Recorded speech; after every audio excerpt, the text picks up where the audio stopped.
The wind howled through the broken pipes of the old mining station. Dust danced in the empty air, floating like ghosts.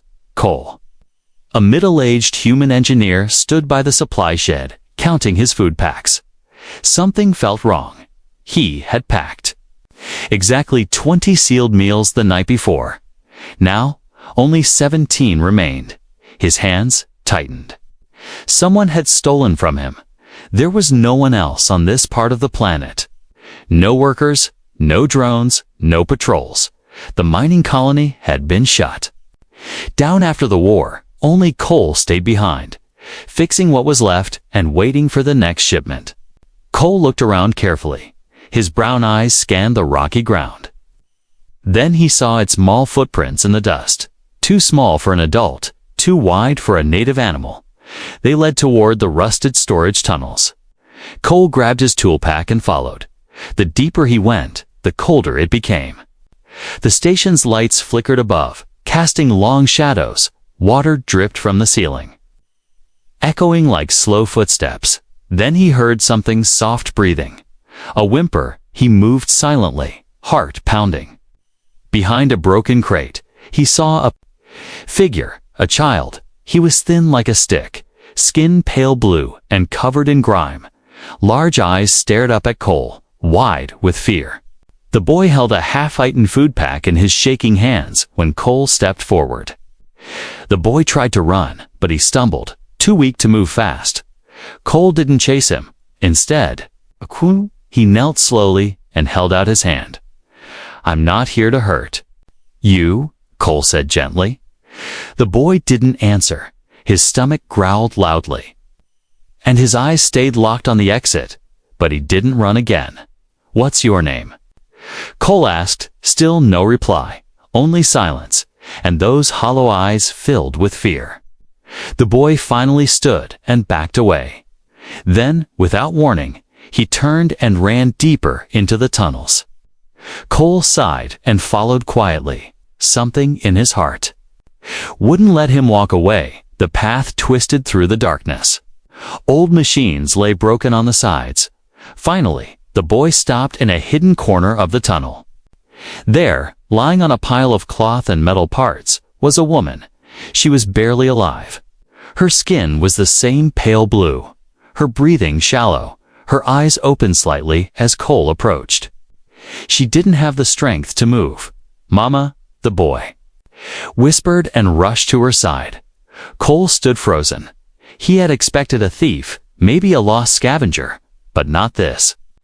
The child had stolen food to feed his dying mother. Cole looked at the woman. Her face was sharp and worn. She was from the Ashtari, an alien species that fought against humans in the last war.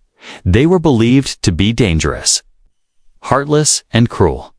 But here, lying helpless, was a mother who had nothing left except her child. The woman coughed weakly. The boy tried to give her the rest of the food. Her hands trembled as she reached out. Cole knelt down and opened his water flask, holding it to her lips. She sipped. Slowly, eyes meeting his. There was no hate in her gaze, only pain. "Thank you," she whispered, her voice dry like sand. Cole felt a weight in his chest. He had spent years believing the enemy was a monster. But now he saw them for what they truly were, just people trying to survive. He looked at the boy, who stared back at him with hope and fear. "I'm Cole," he said softly. The boy didn't answer, but moved closer to his mother. Cole didn't push for a name anymore. "I'll come back with food," Cole said, and stood up. The mother tried to stop him, to say something, but she was too weak. He left the tunnel and walked back to the surface. As he stepped out into the cold wind again, his mind raced. Helping them meant breaking the colony laws. Aliens like her were not allowed to live in human zones if the patrol drones found out. He could be arrested or worse, but he didn't care anymore. Not after seeing those eyes. Not after seeing what the war had left behind. Cole looked back once, then walked faster toward his supply shed. He had made a choice. He would save them, no matter the cost, even if it made him the enemy in someone else's story. Cole returned with a heavy backpack. Inside, he packed water, protein meals, a blanket, and a small medical kit. He didn't know much about alien biology, but he had to try. He couldn't leave that woman and her son to die in silence, not after seeing them with his own eyes.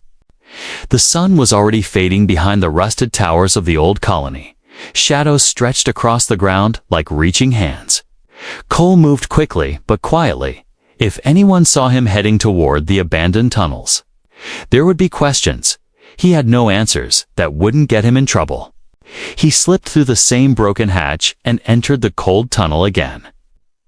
The child was waiting at the same corner, crouched low when he saw Cole. He stood up fast, his hands clenched into fists. "I brought food," Cole said softly. The boy didn't speak, but didn't run either. Cole handed him the blanket. The boy grabbed it and rushed to cover his mother. She was still breathing, but barely.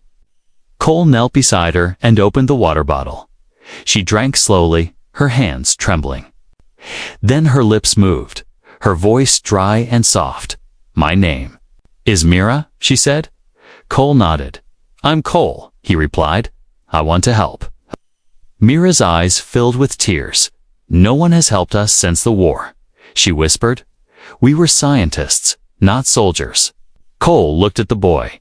He sat beside his mother, chewing quietly on a food bar, still watching Cole like a trapped animal waiting to be hurt. "What's his name?" Cole asked. Mira smiled weakly. "Kale," she said. "He hasn't spoken since we escaped." Cole's heart sank. He had read about war trauma in children, but seeing it face to face was different. Kale's silence wasn't just fear, it was something deeper, like a part of him had been shut down. "We were working on peace talks before the final battle," Myra continued. "They bombed the lab, killed everyone." She coughed hard, holding her side in pain. "I grabbed Kale and ran. We've been hiding ever since." Cole sat in silence. His mind was spinning. He had believed the Astari were brutal and heartless, but this woman was a mother and a scientist, not a killer. Everything he thought he knew was breaking apart. "Why did you come here?" he asked. "This colony's been abandoned for years." Mira looked around the metal walls. "We had no choice," she said. "We heard a signal. We thought maybe there were people who still remembered us." She closed her eyes, but there was no one, just machines, silence, and cold nights. Kale reached into the backpack and pulled out another meal bar. He broke it in half and gave a piece to his mother. Cole watched him quietly.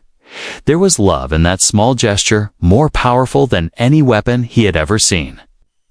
He opened the medical kit and gently checked Mira's wounds. She had a deep infection along her ribs. He cleaned it as best as he could. Mira winced but didn't cry out. She was strong, far stronger than he expected. "Kale," Cole said softly, "can you help me hold this bandage?" The boy hesitated. Then, slowly, he reached forward. His hands touched Cole's for a brief moment, cold and shaking, but willing, together. They wrapped the bandage around Mira's side. When it was done, she whispered, "Thank you, again." Cole nodded, trying to hold back his emotions. He looked around the dark space. It wasn't safe here anymore. Not for a sick mother and a silent boy.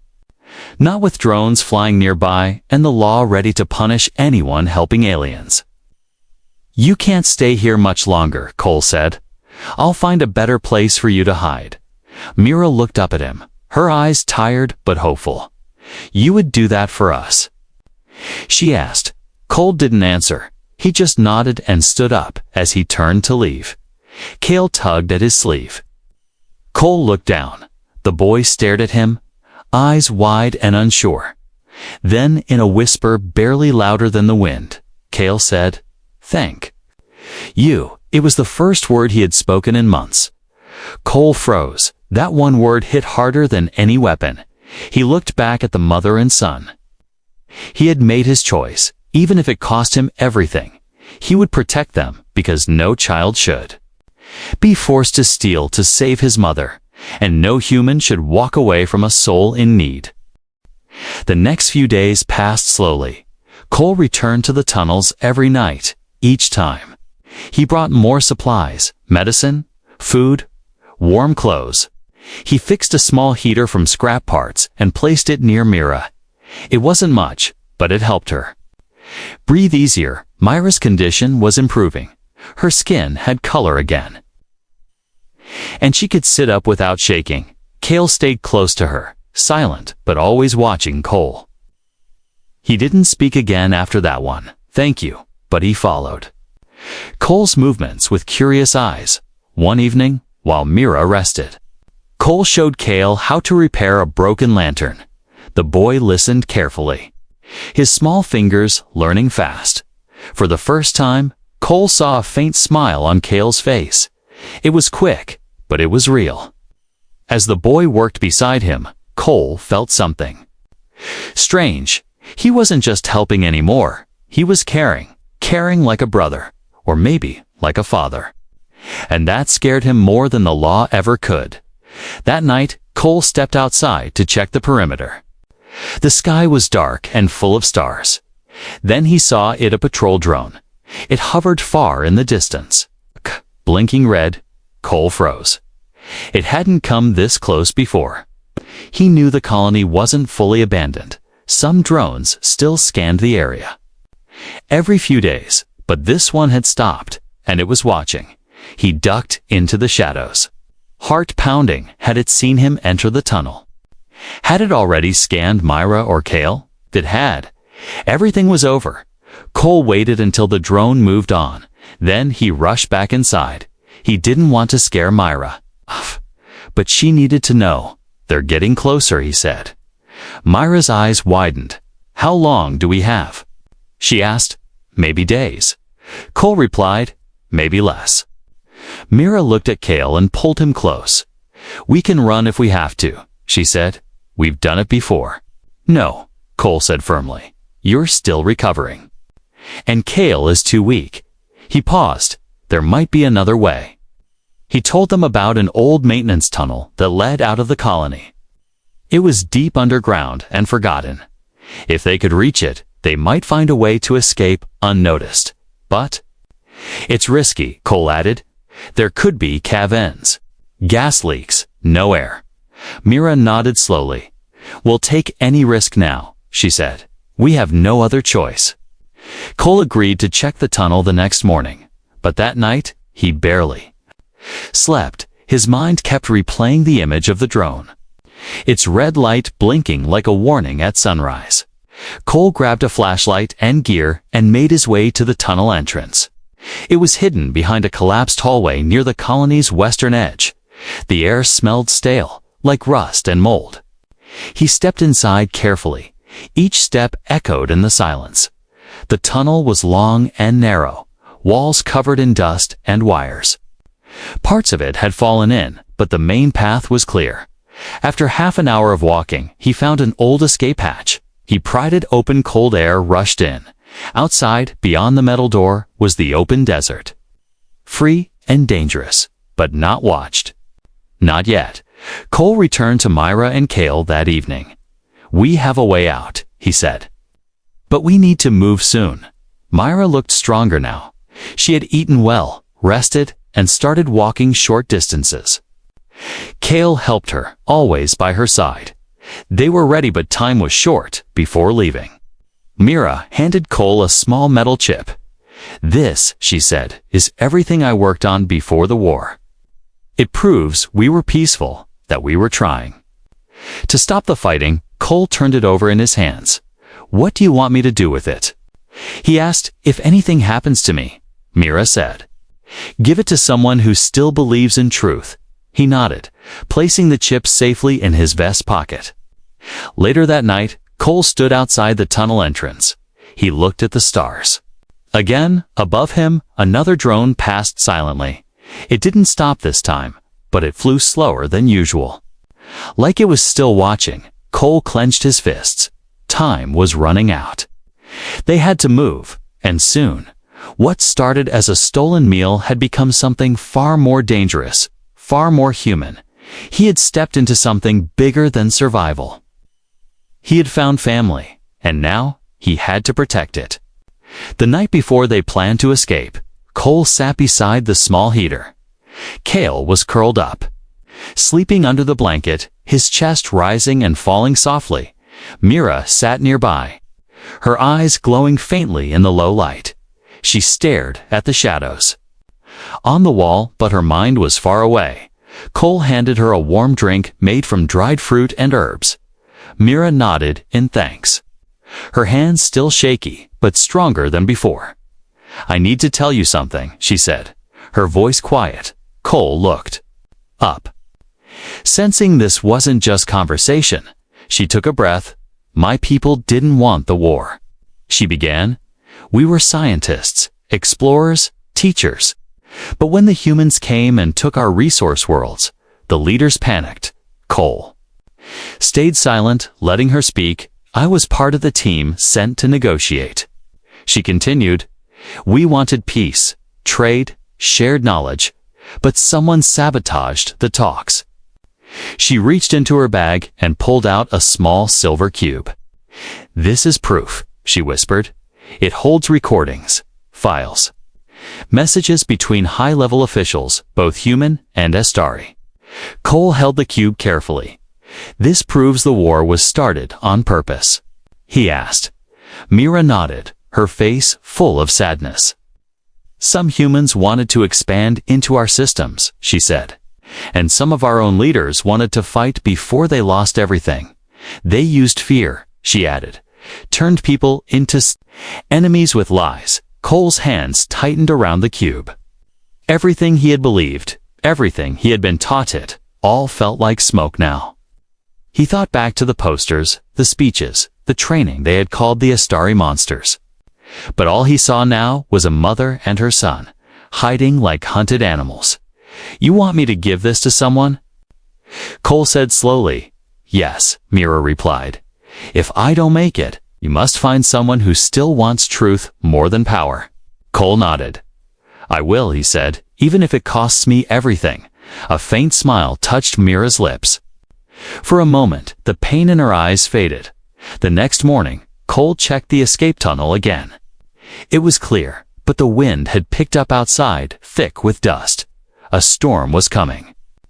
They would have to leave before sunset or be trapped for days. Back at the shelter, Cale helped Mira stand. He said nothing, but he moved with purpose. He was ready to run, ready to protect his mother, as Cole packed supplies. A faint beep echoed. Through the air, he froze. It was coming from his old radio, one he hadn't used in weeks. He rushed over and turned the dial. Static buzzed through the speaker. Then a voice, "Colony Outpost 47. The voice said, "Unauthorized heat signatures detected near Sector C. Drone units en route." Cole's heart dropped. They were coming. The drones had seen something, and now they were sending patrols. "We have to go now," he said, grabbing the bag. "Right now," Mira nodded, leaning on Cale as they moved. The tunnels echoed with their footsteps, each one heavier than the last. The air grew tighter, the wind louder. When they reached the escape tunnel, Cole helped Mira down first, then Cale. Then he climbed down and sealed the hatch behind them. It was dark inside. Cole switched on his light, guiding them forward. The walls were close. The air smelled old, but the path was open every few steps. Cole checked for weak spots. So far, the tunnel held strong. Then, from behind them, came a low rumble. The hatch they had come through shuddered. Outside, the sound of a drone engine echoed faintly. "They found the shelter," Cole whispered. "They'll scan it. And when they don't find you, they'll expand the search." Mira clutched Cale's hand tightly. "We just need to make it to the end." She said, "There's still hope."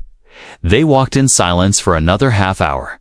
The wind outside had reached the vents, howling like a beast in the dark.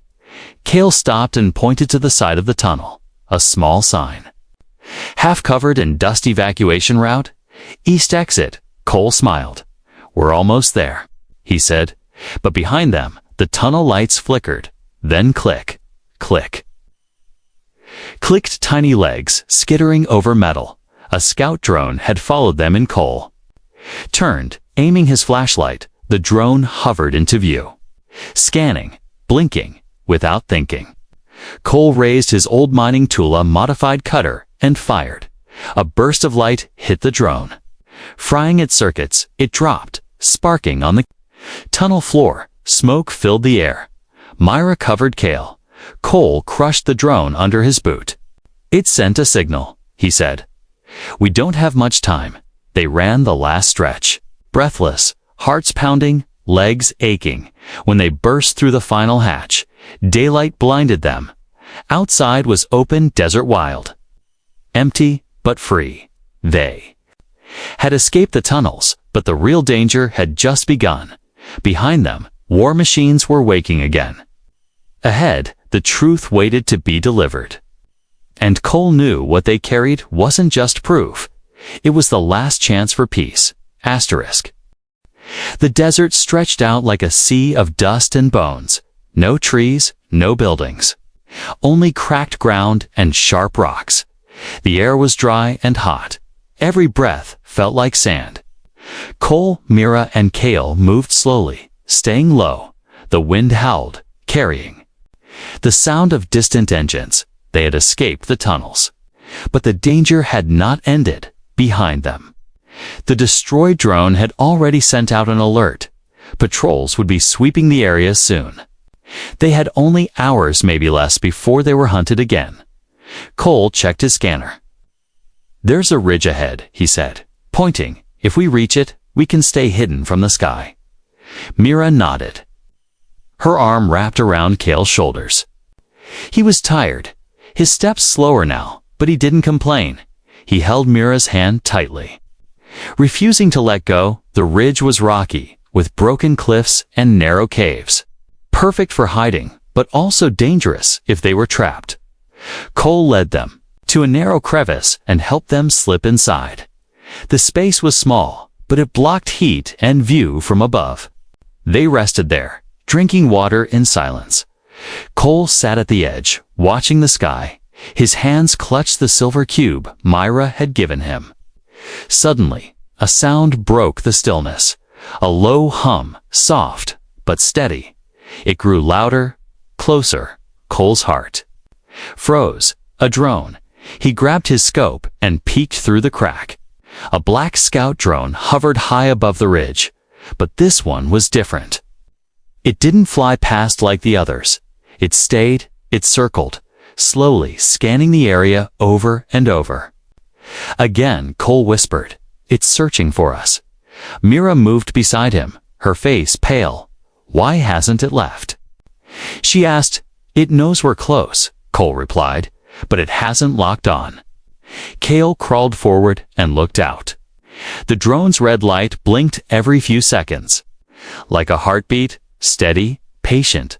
Waiting hours passed, but the drone remained. Cole knew what that meant. It wasn't just looking, it was calling back up.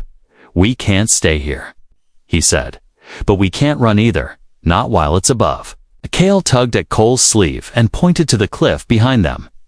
A narrow path led upward to a rocky ledge. Cole followed his gaze, understanding the boy's idea. "If we climb up there," he said, "we can draw it away." Mira grabbed his arm. "You'll be exposed," she whispered. "They'll see you." "I'll make sure they don't see you," Cole replied. "I'll lead the drone in the other direction." "No," Mira said quickly. "We stay together." Cole shook his head. "If we stay together, none of us will survive. This is the only way." He opened his bag and handed Myra the cube. "Keep this safe," he said. "If I don't come back, find someone who'll believe you." Kale hugged him tightly, surprising Cole. The boy didn't speak, but his arms said everything. Cole hugged him back, trying not to let his fear show. Then he turned, climbed up the narrow path, and stood tall on the ledge. The drone saw him instantly. Its red light flashed fast, and it moved toward him. Cole ran. He dashed over rocks and sharp edges. arms pumping, legs burning. The drone followed, beeping loudly, far behind. Myra and Cale slipped from the crevice and ran in the other direction, hidden, silent, shadows in the wind. Cole didn't look back. He ran toward the dried riverbed, where old mining tanks still lay, if he could reach the tanks. He could use their fuel cells to cause a distraction, maybe even destroy the drone. But the drone was fast. It zipped lower, scanning his body. Recording his face, Cole knew what that meant. His name, his identity. His location, it was all being sent back to command. He skidded into the broken tank field. The sun burned overhead, but he didn't stop. He grabbed an old ignition cell from a control panel and ripped the wires out. The drone beeped again, now only meters above. Cole threw the cell hard into the tank, then dove behind a metal plate. Seconds later, boom. The explosion shook the ground. Flames leaped high into the sky. The drone jerked, sparks flying from its body. It spun wildly, then crashed into the dirt. Burning, smoke filled the air. Cole coughed and staggered to his feet. His shoulder was burned and his leg was cut. But he was alive. He looked around. The drone was gone, but more would come. And now he was marked, a traitor in the eyes of his own people. But far away, Myra and Cale were still moving. Still safe, and that was enough. He limped back toward the ridge, one step at a time. If he could reach them again, they could still escape, still survive. The drone hadn't left, but neither had Cole. Not until he had done what he promised, not until the truth was free. Cole dragged himself back to the ridge, each step heavier than the last. His leg burned and his shoulder throbbed. But he kept moving. The desert wind bit at his skin, and dust swirled in his eyes. But the thought of Myra and Cale gave him strength. He saw them waiting at the edge of the crevice. Mira's face lit with hope when she spotted him. Cale stood quietly beside her, eyes wide but trusting. Cole smiled weakly. "We have to move now," he said. "No time to rest." They packed quickly. Careful not to make noise, Mira carried the silver cube close to her chest. Cale clutched her hand tightly, his small fingers squeezing for courage as they slipped down the ridge. Cole's scanner beeped again. More drones this time, faster and closer. They weren't just searching. They were hunting. The group moved toward an old dirt road that led to a distant smuggler's port. It was their only chance for safety and a way off the planet. But the journey was long, and the desert was unforgiving.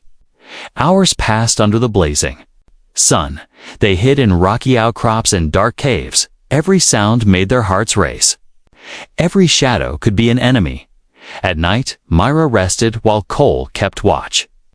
He thought about the cube in her bag, the truth it held, the hope it carried. If it fell into the wrong hands, everything would be lost. One evening, as they rested near a dried riverbed, Cale suddenly disappeared. Myra panicked and shouted his name. Cole grabbed a flashlight and searched quickly. He found the boy hiding behind a rock, staring at the sky. "Why did you run?" Cole asked gently. Cale didn't answer. His eyes were full of fear and determination. Suddenly, a faint drone hum filled the air. Cole looked up. A scout drone was circling above. Closer than before, scanning the ground, Cale's eyes widened. He ran forward, toward the drone's path. Cole shouted, "Cale, no." But the boy didn't stop. The drone's red light locked onto Cale's small figure. Cole sprinted after him, heart pounding. Cale reached a narrow canyon and stepped inside. The drone hovered above, beeping rapidly. Cole caught up and grabbed Cale's arm. The boy struggled, but then stopped. The drone sent a burst of light, scanning Cale's face. Cole knew the signal was sent. Now the hunters had their target. "We have to act fast," Cole said. He looked around for a weapon. His mining tool was broken, and his supplies were low. Then he saw an old fuel canister near some wreckage. An idea formed. dangerous but necessary. Cole pulled out a small flare and taped it to the canister. If he could get close enough, he could create a massive explosion to destroy the drone and its signal. Myra grabbed his arm. "No," she cried. "You'll die." Cole shook his head. "If I don't stop that drone, they'll come for all of us. This is the only way." Cale looked up at him. Fear and hope mixed in his eyes. "Be careful," he whispered. Cole nodded. And with a deep breath, he ran toward the drone. His heart pounded. Legs moving faster than he thought possible. The drone beeped louder, scanning him now. He threw the canister toward the drone's path. Boom. Flames exploded, lighting the sky like a second sun. The drone screeched and fell. Crashing into the desert, smoke rose in thick black clouds. Cole collapsed to the ground, pain ripping through his body. His shoulder burned. And his leg gave way, but he was alive. The explosion had sent a shockwave, alerting distant patrols. Cole knew he had only moments before they arrived. He dragged himself back toward Myra and Cale. "We have to run," he gasped. Myra helped him to his feet. Together, they moved away. From the smoke, Cale stayed close, silent but steady. Cole looked at them, his family now. He had made his choice. He would protect them, even if it meant dying. As patrol lights flickered on the horizon, Cole felt a strange calm. He wasn't alone. Anymore, they were together, and that made all the difference. The night was darker than ever, stars hidden behind thick clouds. Cole, Myra, and Cale moved silently through the rocky desert, their bodies aching, their minds heavy behind them. The patrols searched relentlessly. Ahead, the smuggler's port was miles away, but it was their only hope. Cole's injured leg slowed him down. Myra held Cale close, whispering words of comfort. Cale's eyes flickered with tired fear, but he did not stop. He knew they had to keep moving. The desert was unforgiving. Cold wind cut through their thin clothes, but they pushed forward, driven by a single thought: freedom. As they reached the edge of the smuggler's port, a tall fence stood before them. Barbed wire stretched across metal posts. Guards patrolled with heavy weapons and scanners. The gate was locked tight. No easy way in. Cole's heart sank. They had come so far, only to be stopped here. Myra looked at him with tired eyes. "We can't turn back," she said softly. "There is no safety behind us." Cole nodded. He knew she was right. They had to try, no matter the risk. He stepped forward. Raising his hands, the guards spotted him immediately, weapons trained on his chest. One of them barked, "Stop right there." Cole raised his voice. "I'm alone," he said. "No threats here." But Myra and Cale stayed hidden behind rocks, watching, waiting. Suddenly, one guard moved forward. His face was older, marked by years of war and hardship. Cole noticed a small badge on his chest: veteran unit, peacekeepers. The guard looked Cole up and down, then glanced toward Myra and Cale. His eyes softened. Without a word, he motioned the others to lower their weapons. He stepped aside and opened the gate. Quietly, Cole blinked in surprise. "Why?" he asked. The guard smiled faintly. "We remember the peace talks," he said, "and those who fought for them." Myra stepped forward, clutching the silver cube. "This is proof," she said, "of lies, of hope, of truth." The guard nodded. "Then you have a chance," he said. "Come inside." Inside the port, the air was thick with fuel and metal. Smugglers and traders moved between ships. Cole, Myra, and Cale slipped through the crowd. Safe for now, but not yet free. Cole looked at the boy. Cale smiled faintly. The first real smile since the tunnels. Myra rested in his arms, tired, but alive. Cole felt a warmth he hadn't known in years. Family, hope, humanity. He knew the fight was not over. But together, they could change the story. Not as enemies, but as people. The stars above burned bright again, and for the first time in a long time, Cole believed in tomorrow.